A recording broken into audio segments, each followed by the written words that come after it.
You have a nice break? Yeah. Good. How are you, Gigolo? You alright?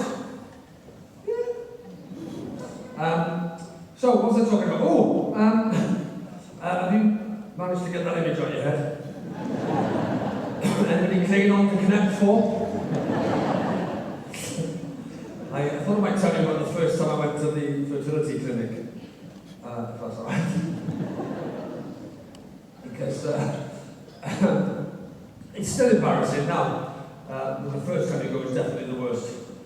Because you realise, well, forget asking, but I don't know if anybody's going through anything like this, IVF, or any kind of, assisted fertility. It's very hard to experience the clinic because the first time you go there, you don't really know what you're doing.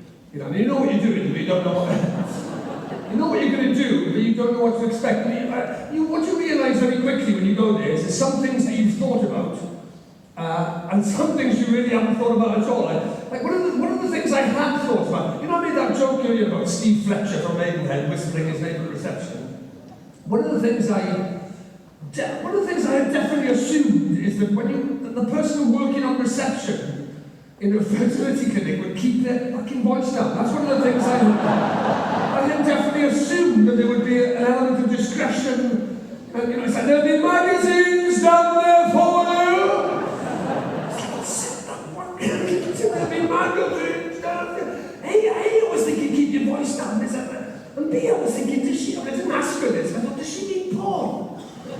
Because I hadn't thought about that. I hadn't thought about the mechanics of the thing. Does it not seem a bit weird to you that they have porn in a hospital? Does that not seem a bit incongruous? Does it not seem a bit weird that some of our taxes are going to pay for sticky copies of Razzle and Reader's Mind? Whose job is it in the hospital to nip down the newsagents and get a stash of wank rags for the sun? You combine it with an ice cream round for the office?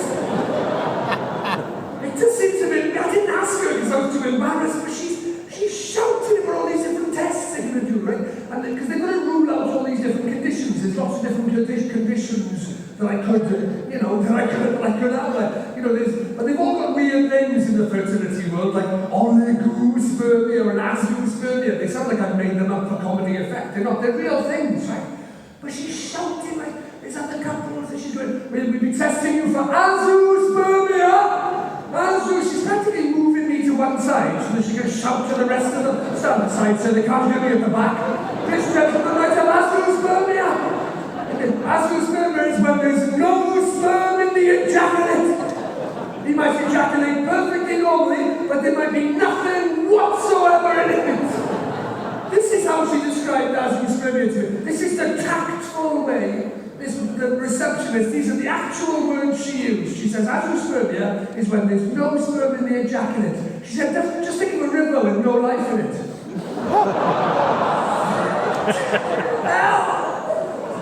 It's helpful, but it's not exactly tactful. It's a river with no life in it. And also, I've got this thing, which for the purposes of this show, I will call Rod's Law, right? I've mixed Sod's Law and tweaked it a bit, obviously. Sod's Law is a rule that says anything that can go wrong will go wrong.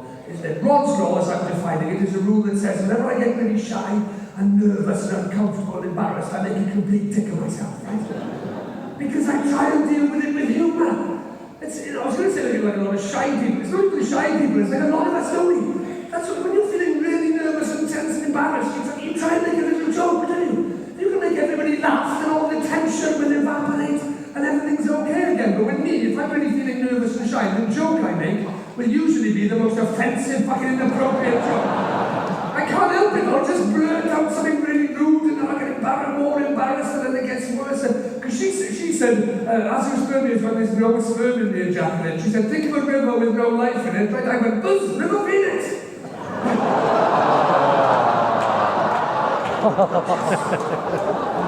can't help it, it just it gets worse because she's getting more and more embarrassed. She's going on and on in more detail about all the tests they're going to do. We're going to test the number of your sperm to see how many millions you produce. We're going to test the volatility of your sperm to see if they're any good. Everybody's listening. She's going to test the motility of your sperm to see. She said to see if they're good little swimmers. Like Rod's Law kicked in again. I went, oh, they're not. Oh, they're not good little swimmers. I can tell you that already. And she said, why have you had these tests? I said, no, I had a whack in the bath once and they stuck to me like glue.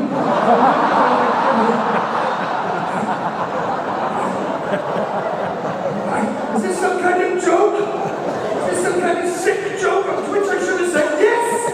Of course it is! I'm nervous, I'm embarrassed, I'm trying to make jokes, they're shit, I know they are! I can't, that's not how Ron's law works, it's a progressive condition. The more embarrassed I get, the more offensive I become. I can't fucking help it.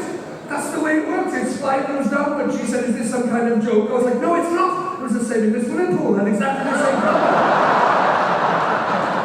In the swimming pool? What are you doing in the swimming pool? I said, I thought my sperm could see all the other kids swimming around, and I give them confidence. I give them confidence to leave the mothership. Go on, get in the pool. Get in the pool, swim with me, and don't stick to me. Get in. I said, there's other kids there, so there's splash club Sunday mornings. It's the busiest time. I said, where was the manager? I said, she was in the jacuzzi trying to get the jizz off the kids. He was making it worse. They were lathering up the poor man. It's like a toddler phone party.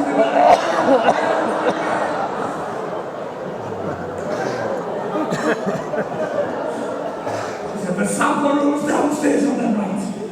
Sends me off to the sample room. You've got to do the walk of shame. Past all the other couples. I know we're all in the same boat, we've all got to do it, but it's your turn now, isn't it? Everybody's watching you. Just warm with your pot. Everybody was just a note sitter and just offer a wank. You feel like a contestant on a shitty game show. See you after the break. Half expected the floor to revolve when he's still on it. Blankety blank, blank, blank. It's more when you're doing this, it's so stressful. I never felt so self-conscious about it. You get in this room, you can hear people talking outside. There's nurses like discussing their fucking weekend outside, and you're in it like it's the most natural thing in the world. There's magazines in there, and I couldn't see any porn, which I was quite relieved about. I thought that was a bit weird, right? But then this is the thing, this is what I mean by there's some things you've thought about and there's some things you haven't, right? As soon as I got in there, I thought, how long am I supposed to be in here? How long is this supposed to take? I've never thought about that before. Do you know what I mean? There's a big clock on the wall. Everybody's seen you go down there. They're all going to see you come back out of it. You can't come out 3 hours later going, sorry, I was watching Gladiator. Sorry about that. Do you know what I mean? Now I'm overthinking it. I've gone from not thinking about it towards obsessing on it, going, what am I going to do? If I come out too quickly, I've got premature ejaculation. If I take too long, I've got an erectile dysfunction. I can't fucking win, you know? Excuse the pun, I'm between a rock and a hard place, don't I? I also hadn't thought about the size of the pot until this point.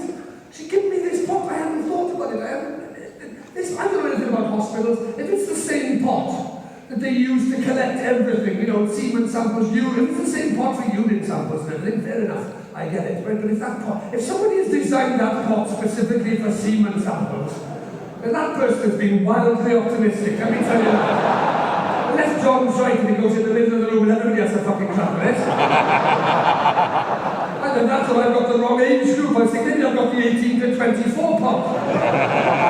Not 50-year-old man, I haven't got the 50-year-old man pot. I know that the 50-year-old man pot is flat.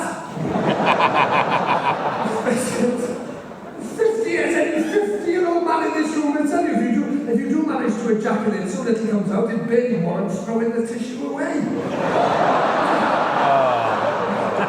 I put them back in the box before now. A couple of minutes on the radiator, it's good. You fold it nicely, what's the rest? Waste not, what not, like grandmother always taught me, didn't you? Not about this specifically, and then he said, I remember being a teenager, you put in as much toilet roll as you can to clear up the terrible mess you made. Now you just tear the corner off one sheet. Just dab the top. Just block the top carefully. It's like wiping sleep out of a cat's eye.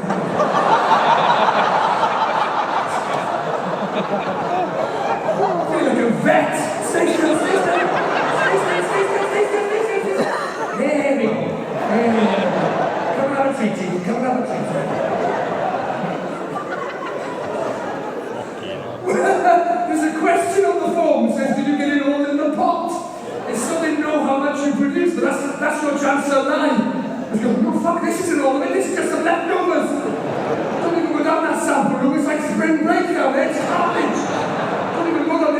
line built hatchets coming off the walls and fucking everywhere. It's like a snow globe. These are just some drips I managed to get coming back down off the ceiling. That's what this is.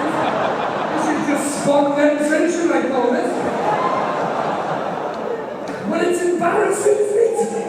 It's embarrassing. It goes to the heart of who you are as a man. That's directly related to how much of a man you are. I come from a hard-drinking, hard-fighting West Wales rugby town where men are men, women are men, pets are men, babies are men.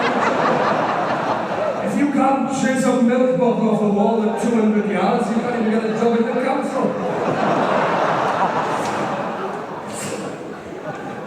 I managed a bit. And they're very difficult to and then I couldn't find where to put it. I got it in the pot, I couldn't find where to put the pot. She said something, she'd been banging on about something about a little hole in the wall I'm supposed to put in there. I was so stressed, I hadn't really listened to what she was saying. I can't find this fucking hatch in the wall. I've got to go back up now. I can't stay down here any longer, I can't find it, I don't know how to go back. I said, I can't find the hole to put this in. And she's like, is this another one of your jokes? I said, no. A hole in the wall, you said there'd be a hole in the wall. She's like, come with me. Come with me, I'm going to go back past everybody again. Just off for another one. With this lady.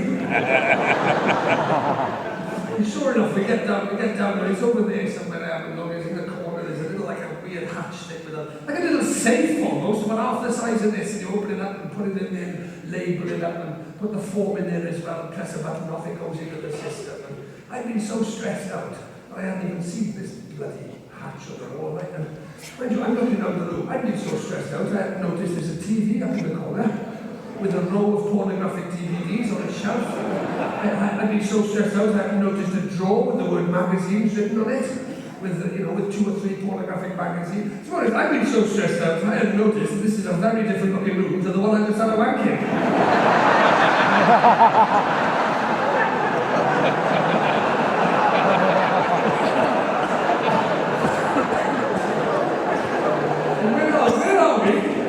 Is this true? She said, this is the sample room. I said, this isn't the one I was in. She said, yes it was. I was like, it's not. I said, where are all the magazines? She said, they're in the drawer. I said, no, those, the ones on the table.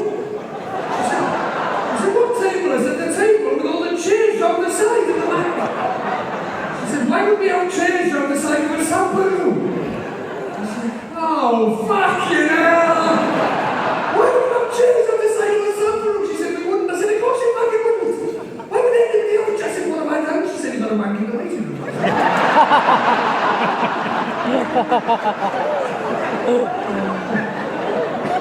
Two doors down. Clearly marked waiting room now. It's not somebody's put a sign up in the last 2 minutes. Somebody's been using that waiting room.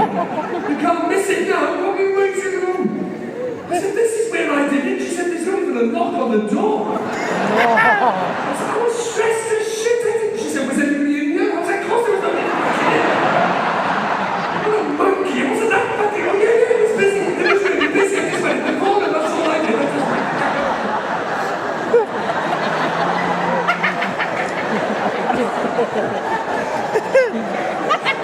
Mumbo. Of course there was nobody here. You said the room in magazines. She said, those are just for friends and family when they're waiting. So I used those. I used Tanya's facial extenders off the front to take a break. I used the Voltaren woman's body. She said, who's the Voltaren woman? I said, well, it's a pain relief gel. She's just a headless, faceless torso with shoulder pain. You masturbated to a headless, faceless torso with shoulder pain? I said, no, I put Tanya's head on the top. I just told you that. She's like, oh, sure, Tanya, I'll be very flattered. I'm not trying to flatter Tanya. I'm just trying to tell you what the fuck has gone down in this room. It wasn't my fault. One thing led to another. We met at the Queen Vic. We had a few drinks. You know already well. She said she had a bad shoulder. She asked me to give her a massage. The next thing I know, we were on the floor by the fruit machine. Ian Beale was egging us on. Her and Max have been getting on. Her and Max. I said, Max Brown and her husband drove the car lot. She's like, oh, when did you last watch EastEnders? I was like, I don't know, a few. What the fuck's that going to do with it? She said, you're a bit behind. I was like, am I? Oh. I'm a bit sorry. I thought the main problem was I just had a wank in the communal waiting room. No knock on the door, a fucking red window onto a side street that I just noticed.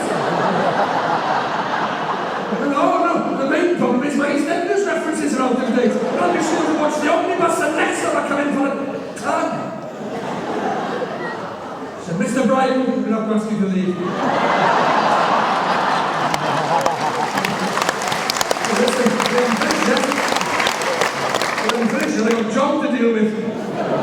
Came out and said, John, put your foot down. He said, which foot? I was like, just fucking drive. I said, just drive, John. That receptionist is not happy. She is not happy in there. John said, you alright? You alright? What, you look pale? I said, well, ironically, that took a lot out of me. Really ironically, I said, in reality, it was barely a teaspoon. John, I thought they gave you a pot. He did give me a pot. He's like, why do you use her teaspoon? What does she know? I said, do you know what? Yeah, I did. I used her teaspoon. No, this one, fucking hit for a penny. Why not? What's the problem? I said, oh, thought she should be more specific.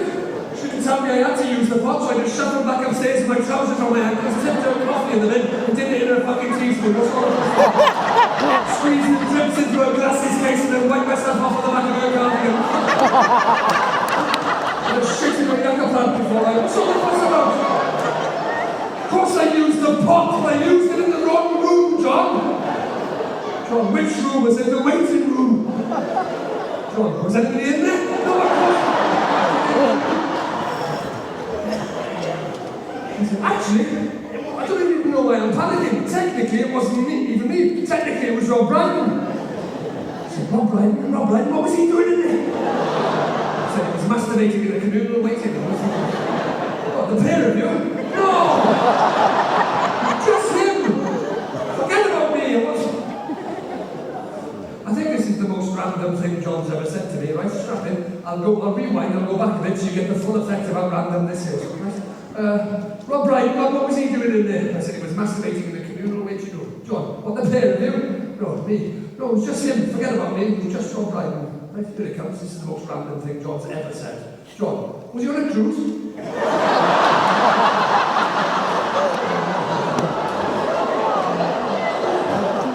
Why? That's John. And then you P&O hospital wanking cruises. Hey, right, P&O, then. Yeah, you're wanking here today and then they're off 2 weeks wanking on the Caribbean.